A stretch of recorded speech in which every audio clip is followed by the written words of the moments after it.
Episode 4. Secrets in the Silence. Days passed and Adrian didn't return. But he left behind something even louder than his presence, hope. Every morning, I found new notes slipped under my door.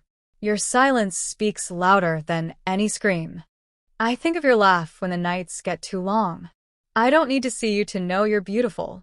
Each one was a confession, a window into the heart of a man hiding behind darkness. So I wrote back. What are you afraid I'll see? You already own every part of me. Let me in, AD. One night, I followed the sound of piano music echoing from the East Wing. The melody was soft, broken, like a man pouring out the pain he couldn't say aloud. I cracked the door open slightly, just enough to see the outline of his back, broad, still, but haunted. Suddenly, he stopped playing. You broke the rules, he said gently, not turning around. You broke my heart, I whispered back. He turned his face halfway, letting the candlelight reveal just enough. A jagged scar ran from his temple to his jawline. An accident, he said. I went blind, and I stopped believing I deserved to be seen. I stepped into the room, closing the door behind me. You were never invisible to me, I said. Not then, not now. Adrian stood, his voice trembling.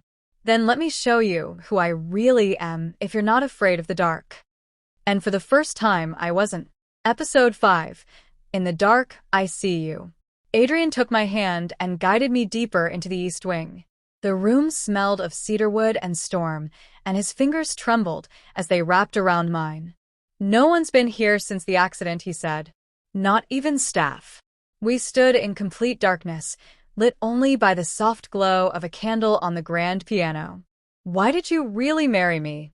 I asked, voice barely above a whisper. He let out a breath. Because my world went dark, and I needed someone who could see for me. Not with their eyes, but their heart.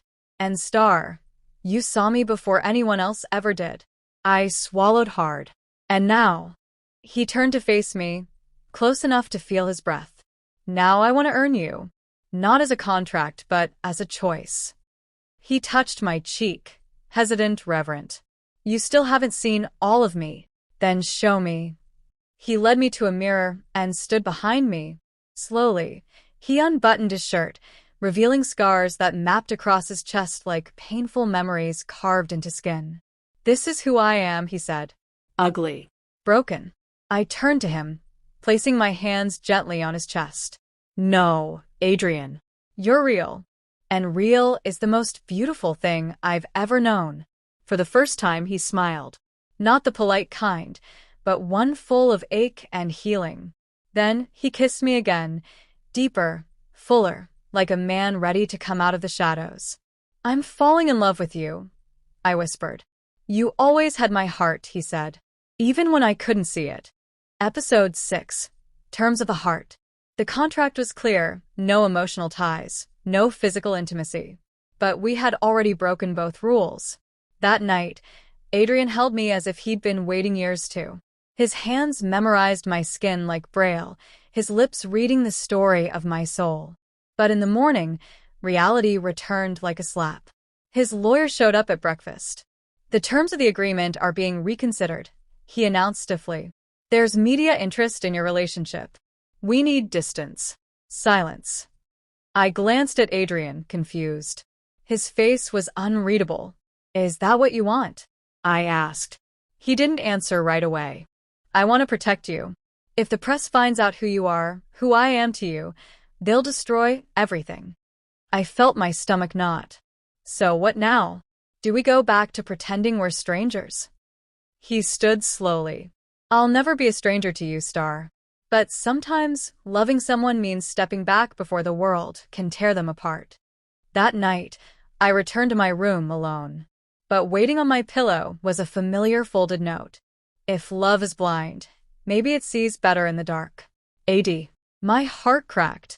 He was trying to protect me by pushing me away. But hadn't we already survived the worst?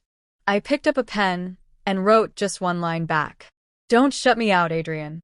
I'd rather burn with you than live in the cold alone. I slipped it under his door and waited. But this time, there was no reply.